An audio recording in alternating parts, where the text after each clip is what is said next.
खलीफा वलीद बिन अब्दुल मलिक को अभी तक इस हादसे से बेखबर रखा हुआ था। जब दाहर का जवाब आ गया तो हुज्जाज बिन यूसुफ ने खलीफा के नाम बड़ा लंबा पैगाम लिखा और दाहर का जवाब भी इसमें शामिल किया। उसने खत में पूरा वाकया लिखा। आखिर में उसने लिखा कि इसे सिंध पर हमले की इजाजत दी जाए। ऐवान खिलाफत से जवाब आया कि हमला न किया जाए। खलीफा वलीद ने कोई वजह न लिखी कि हमला क्यों न किया जाए। हुज्जाज इस जवाब से जल उठा। उसने खलीफा को एक और खत लिखा जिसमें उसने खलीफा की गैरत और उसके वकार को बेदार करने की कोशिश की। उसने ये भी लिखा कि इन जहाजों में जो औरतें आ रही थीं उनमें बेशतर उम्रा करने गालिबन हज के लिए आ रही थीं और अब वो एक हिंदू राजा की कैद में हैं। अमीरुल मोमिनीन हुज्जाज ने आखिर में लिखा, मालूम होता है आप ये सोचकर हमले की इजाजत नहीं दे रहे कि इतनी दूर मुहाज खोलने पर बहुत खर्च उठेगा। मैं अमीरुल मोमिनीन से वादा करता हूँ कि इस हमले और इसके बाद की जंग पर जो खर्चा आएगा मैं अगर ज्यादा नहीं तो इससे दुगनी रकम खजाने में जमा करवा दूंगा। खलीफा ने हमले की इजाजत दे दी। हुज्जाज ने उसी वक्त फौज के उन दस्तों को जिन्हें उसने पहले ही सिंध की तरफ कूच करने की तैयारी का हुक्म दे रखा था, कूच का हुक्म दे दिया। उस फौज का सिपा सालार अब्दुल्ला बिन निबहान था। कौच बहुत ही तेज था। देखते ही देखते अब्दुल्ला दबील पहुंच गया। हुज्जाज से एक भूल हो गई थी। उसे जासूसों ने राजा दाहर की जंगी ताकत की सही रिपोर्ट दी थी, मगर उसने दाहर की फौज की लड़ने की अहलियत का सही अंदाजा न किया। वो खुशफहमी में मुब्तला रहा। दूसरी चोट ये पड़ी कि अब्दुल्ला बिन निबहान पहले रोज ही शहीद हो गया। मौरख लिखते हैं कि अब्दुल्ला ने शुजाअत और क़यादत में कोई कसर न रहने दी, लेकिन वो शहीद हो गया और फौज में खलबली बपा हो गई। इससे दाहर की फौज ने ये फायदा उठाया कि किले से बाहर आकर बड़ा शदीद जवाबी हमला किया। मुसलमान इस हमले की ताब न ला सके और पसपा हो गए। हुज्जाज ने ये सदमा सह लिया और एक और सालार बदील बिन ताफा को सिंध पर हमले का हुक्म दिया। हुज्जाज बिन यूसुफ ने इस शिकस्त का सदमा सह तो लिया, लेकिन उसने नींद, चैन और सुकून अपने ऊपर हराम कर लिया। वो वैसे तो गसीला आदमी था, जाबिर था, उसकी फितरत में कहर भरा हुआ था। जुल्म तशद्दुद पर उतर आता तो लगता था जैसे ये शख्स रहम के होकर मकरान भागाए यहाँ आबाद हो गए थे, किसी न किसी शर्त पर वापस अपने वतन जा सकते थे। लेकिन ये हुज्जाज बिन यूसुफ का खौफ था जो उन्हें वापस नहीं जाने दे रहा था। ये सरदार उमवी खिलाफत के ही बागी थे। वो जानते थे कि खलीफा शायद बख्श दे, हुज्जाज नहीं बख्शेगा। वो हुज्जाज जिससे खलीफा वलीद बिन अब्दुल मलिक भी दुबकता था, शिकस्त को किस तरह बर्दाश्त कर लेता। उसे जब इत्तला मिली थी कि उसका भेजा हुआ सालार अब्दुल्ला बिन निबहान शहीद हो गया और फौज बुरी तरह पसपा हुई है, तो उसने एक और सालार बदील बिन ताफा को बुलाया और उसे सिंध पर हमले का हुक्म दिया। और तुमने भी मैदान में पीठ दिखाई तो इन बागी सरदारों के साथ चले जाना जो मकरान में जिंदगी के बाकी दिन पूरे कर रहे हैं। हुज्जाज ने बदील बिन ताफा से कहा, इन पर अरब और इराक के दरवाजे बंद हो चुके, अब्दुल्ला की तरह वही मर जाना। मुझे दबील का कला और दाहर की लाश चाहिए।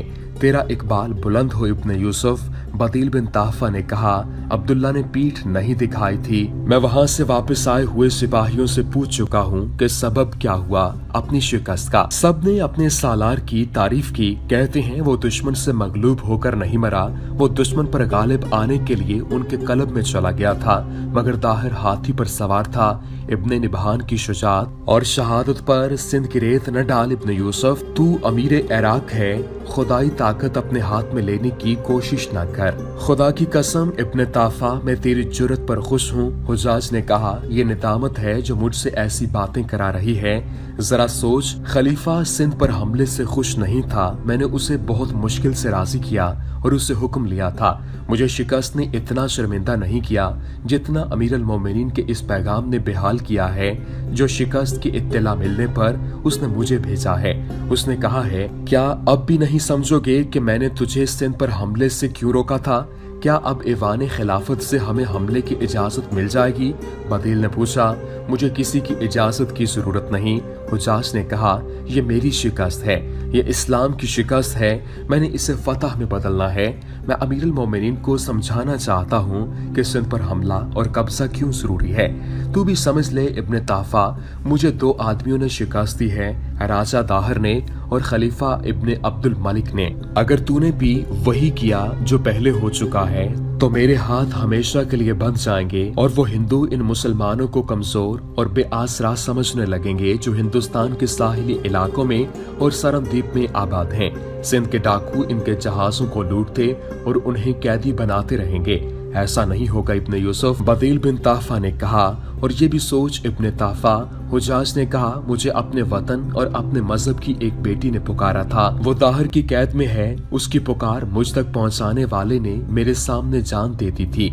उस वक्त जब बसरा में हुजाज बिन यूसुफ सालार बदील बिन ताफा को सिंध पर हमले के लिए तैयार कर रहा था, राजा दाहर अपनी राजधानी अरोड़ में अपने खास कमरे में बैठा था। उसने मकरान में मुकीम अरब के बागी सरदारों के अमीर मोहम्मद हारिस अलाफी को बुलाया था। हुजाज के भेजे हुए सालार अब्दुल्ला बिन निभान की शिकस्त के बाद दाहर अलाफी की ये पहली मुलाकात थी। क्या तुम खुश नहीं हो कि मैंने तुम्हारे दुश्मनों को भगा दिया है?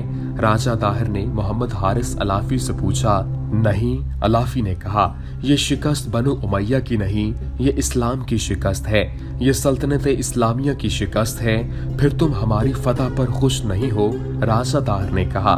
महाराज, अलाफी ने कहा, आपकी आंखें और आपका चेहरा बता रहा है कि आप मेरे साथ कोई खास बात करना चाहते हैं। क्या ये बेहतर नहीं कि आपने मुझे जिस बात के लिए बुलाया है वो बात करें? हाँ अलाफी, राजा दाहर ने कहा, मैं तुम्हें इसलिए बुलाया है कि मुझे मशवरा दो, क्या अरब फिर हमला करेंगे? अगर उनमें गैरत हुई तो जरूर हमला करेंगे। अलाफी ने कहा, खलीफा शायद मुंह मोड़ जाए। इराक का अमीर हुज्जाज बिन यूसुफ हट का पक्का है, वो इस शिकस्त को हजम नहीं करेगा। उसने मालूम कर लिया होगा कि आपकी फौज किस तरह लड़ती है, वो दूसरी बार शिकस्त नहीं खाएगा। क्या तुम मेरी मदद को नहीं आओगे? राजा दाहर ने पूछा। तुम्हारा वतन अब ये है, अरब नहीं। महाराज, अलाफी ने कहा, हम जहाँ कहीं भी रहे, हमारा वतन अरब है। हम अपने हम वतनों के खिलाफ नहीं लड़ेंगे। अगर अरब की फौज ने फिर हमला किया तो मुझे तुम्हारी मदद की जरूरत होगी। राजा दाहर ने कहा, इस मदद की जो कीमत मांगोगे दूंगा। कहोगे तो तुम जहाँ रहते हो उस इलाके को तुम्हारी आजाद रियासत बना दूंगा, वहाँ तुम्हारा राज होगा। हम आपकी ये मदद करेंगे कि आपके खिलाफ नहीं लड़ेंगे। इलाफी ने कहा, हम गैर जानिबदार रहेंगे। सोच लो इलाफी, दाहिर ने कहा, मैंने तुम्हें आबाद किया, मैं तुम्हें बर्बाद भी कर सकता हूँ, तुम्हें अपने मुल्क से निकाल सकता हूँ, तुम सबको कैद में डाल सकता हूँ। महाराज, अलाफी ने कहा, हमारे मुतालिक जो भी फैसला करें सोच समझ कर करें और अपने वजीर बदमन से मशवरा भी कर लें। मैं एक बार फिर आपसे कहता हूँ कि हम आपकी ये मदद करेंगे कि अरब की फौज ने हमला किया तो हम गैर जानिबदार रहेंगे। ये मत भूलें कि आपने जिन अरबों को लूटा और उन्हें कैद में रखा हुआ है उनके साथ हमारा भी कुछ रिश्ता है, उनमें औरतें और बच्चे भी हैं। आप हमें मुल्क से निकालने की धमकी दे रहे हैं, इसके जवाब में हम अपने कैदियों को रिहा कराने का इरादा कर सकते हैं। आपने धमकी तो दी है, हम कुछ करके दिखाएंगे। मैं तुम लोगों को किस तरह यकीन दिलाऊं कि मैं कुछ नहीं जानता, ये कैदी कहाँ हैं? राजा दाहर ने कहा, न मैंने हुक्म दिया है कि उन जहाजों को लूट लिया जाए। जहाजों को लूटने वाले बड़े ताकतवर कबीले के लोग हैं। तुमने भी मुझ पर वही इल्जाम आयद कर दिया है। इसका मतलब ये है कि तुम मुझ पर भरोसा नहीं करते और मुझे तुम पर भरोसा और एतमाद नहीं करना चाहिए। महाराज, अलाफी उठ खड़ा हुआ और बोला, हमने आपके एक दुश्मन को ऐसा भगाया था कि आप पर हमला करने की दोबारा सोचता होगा तो डर जाता होगा। हिंदुस्तान से आपका कोई और दुश्मन उठेगा तो हम उसे हमेशा के लिए खत्म कर देंगे, लेकिन अरब के हमला आवरों के खिलाफ नहीं लड़ेंगे। हमारा इख्तलाफ खिलाफत से है, हम अपने हुक्मरानों के खिलाफ हैं, अपने मजहब, अपनी कौम और अपनी सल्तनत के खिलाफ नहीं। फर्क क्या हुआ? राजा दाहर ने कहा, राजा और राज में कोई फर्क नहीं होता। जो कोई मेरी जात से बागी होगा उसे मैं अपने राज का, अपनी कौम का और अपने मुल्क का बागी और गद्दार समझूंगा। इस्लामी सल्तनत में कोई राजा नहीं होता। अलाफी ने कहा, राज अल्लाह का होता है, खलीफा बादशाह नहीं होता और कौम रियाया नहीं होती। कोई शख्स खलीफा के खिलाफ हो जाए तो खलीफा उसे खिलाफत या सल्तनत का बागी नहीं कहेगा। लेकिन महाराज, इन बातों को छोड़ें, मैं आपको सिर्फ ये बताना चाहता हूँ कि हम अरबों के खिलाफ नहीं लड़ेंगे। मोहम्मद हारिस इलाफी राजा दाहिर की कोई मजीद बात सुने बगैर वहाँ से निकल आया। उसका घोड़ा बाहर खड़ा था। वो घोड़े पर सवार हुआ और वहाँ से चल पड़ा। वो महल से कुछ दूर गया तो एक आदमी उसके रास्ते में आ गया। उस आदमी ने अस्सलाम वालेकुम कहा तो इलाफी घोड़ा रोक लिया। कौन हो तुम? इलाफी ने उससे इस खित्ते की जुबान में पूछा। तेरा हम वतन हूँ। उस शख्स ने अरबी जुबान में जवाब दिया, मेरा नाम बिलाल बिन उस्मान है। खुदा की कसम तेरी आंखों की चमक में मुझे अपने वतन की रेत की चमकते हुए जर्रे नजर आ रहे हैं। इलाफी ने कहा, लेकिन तू यहाँ क्या कर रहा है? मैं महल के मुहाफिज दस्ते का आदमी हूँ। बिलाल ने कहा, और मैं बनु उसामा में से हूँ। क्या तू मेरे बाप को नहीं जानता? उसामा इब्ने हशाम को सब जानते हैं। आह मेरे अजीज, इलाफी ने कहा, तो उस वक्त छोटा होगा जब हमने वतन छोड़ा था। तेरा बाप चट्टानों के जिगर चाक कर दिया करता था। अपने अल्लाह से डरने वाले उस शख्स से सब डरते थे। वो सरदार नहीं था। खुदा की कसम उसके आगे सरदारों के सर झुक जाया करते थे। और अब ये बता, तू यहाँ कैसे पहुँचा? हमारे पास क्यों ना आया? बिलाल ने इलाफी को इशारा किया। इलाफी घोड़े से उतर आया और दोनों इकट्ठे चलने लगे। बिलाल ने इलाफी को बताया कि वो किस तरह अपने 4 साथियों के साथ यहाँ पहुंचा था। उसने माई रानी के साथ अपने ताल्लुकात का जिक्र न किया। और अब मैं वो बात करता हूँ जिसकी खातिर मैंने आपको रोका है। बिलाल ने कहा, लेकिन डरता हूँ कि आप राजा के नमकखार हैं। आप पर राजा की इतनी मेहरबानियां हैं कि उनसे आपका ईमान कमजोर हो गया होगा। तूने ये बात क्यों कही उस्मान के बेटे? इलाफी ने पूछा। कुफ्फार के पास मेहरबानियों का वजन इतना ज्यादा होता है। बिलाल ने कहा, इतना ज्यादा कि उसके नीचे ईमान चटकने लगता है। मैंने ये बात इसलिए कही है कि राजा दाहिर ने अरब के जहाज लूटे हैं और तमाम मुसाफिरों को कैद खाने में डाल दिया है। इनमें औरतें और बच्चे भी हैं। अरब की फौज आई तो मैं खुश था कि कैदी आजाद हो जाएंगे, लेकिन हमारी फौज को पछता होना पड़ा। वो कहे जो तेरे दिल में है इब्ने उस्मान। इलाफी ने कहा, जो मैं पहले से जानता हूँ वो मुझे क्यों बता रहे हो? क्या आप कैदियों की रिहाई के लिए कुछ नहीं करेंगे? बिलाल ने पूछा। क्या बनो उमैया की जो अदावत आपके दिल में भरी हुई है वो आपको कुछ नहीं करने दे रही? इलाफी ने बिलाल को बताया कि राजा दाहिर के साथ उसकी क्या बातें हुई हैं। मालूम होता है वलीद बिन अब्दुल मलिक एक ही शिकस्त से इन मुसाफिरों को भूल गया है जो यहाँ कैद हैं। बिलाल ने कहा, हुजाज नहीं भूलेगा। इलाफी ने कहा, मैं उसे जानता हूँ, वो खून के बदले खून ही लिया करता है। मैं इंतजार नहीं कर सकता। बिलाल ने कहा, मेरी रगों में जिस बाप का खून दौड़ रहा है उस बाप को आप जानते हैं। मुझे मशवरा देने वाला कोई न था। आपको यहाँ आते देखा तो आपकी वापसी के इंतजार में रास्ते में खड़ा हो गया। क्या इरादा है तेरा? मैं कैदियों को रिहा करवाऊंगा। बिलाल ने कहा, लेकिन कैद खाने से निकलकर वो जाएंगे कहाँ? क्या आप पनाह दे सकते हैं? इब्ने उस्मान ने इलाफी से कहा, अगर तू कैदियों को रिहा करा ले तो उन्हें हमारे पास ले आ। हम उन्हें अपने पास रखेंगे और मौका देखकर उन्हें कश्तियों में बिठाकर रवाना कर देंगे। लेकिन तू उन्हें रिहा कैसे कराएगा? रात को कैद खाने में दाखिल होना पड़ेगा। बिलाल ने कहा, अपनी जान पर खेलना पड़ेगा।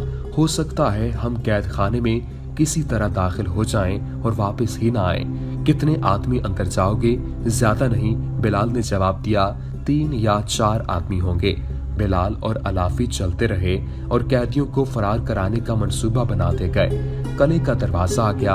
इलाफी ने बिलाल से कहा कि वो वापस चला जाए।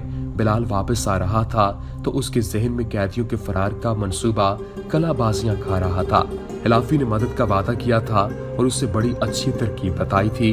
बिलाल को माई रानी पर गुस्सा आ रहा था कि उसने कोई मदद नहीं की थी। अब माई रानी की जवानी में वो बात नहीं रही थी जो उस वक्त थी जब वो पहली बार बिलाल से मिली थी।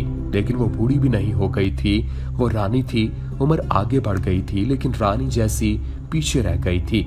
वो अब भी बिलाल को तन्हाई में बुलाती और कुछ देर अपने पास रखती थी। जब अरबों के जहाज लूटे गए और उनके मुसाफिरों को कैद खाने में डाल दिया गया तो बिलाल ने माई रानी से कहा कि वो राजा दाहिर से कहे कि कैदियों को रिहा कर दे। नहीं बिलाल, माई रानी ने कहा था, अपने भाई पर मेरा जरा सा भी असर नहीं, वो मेरी बात नहीं मानेगा।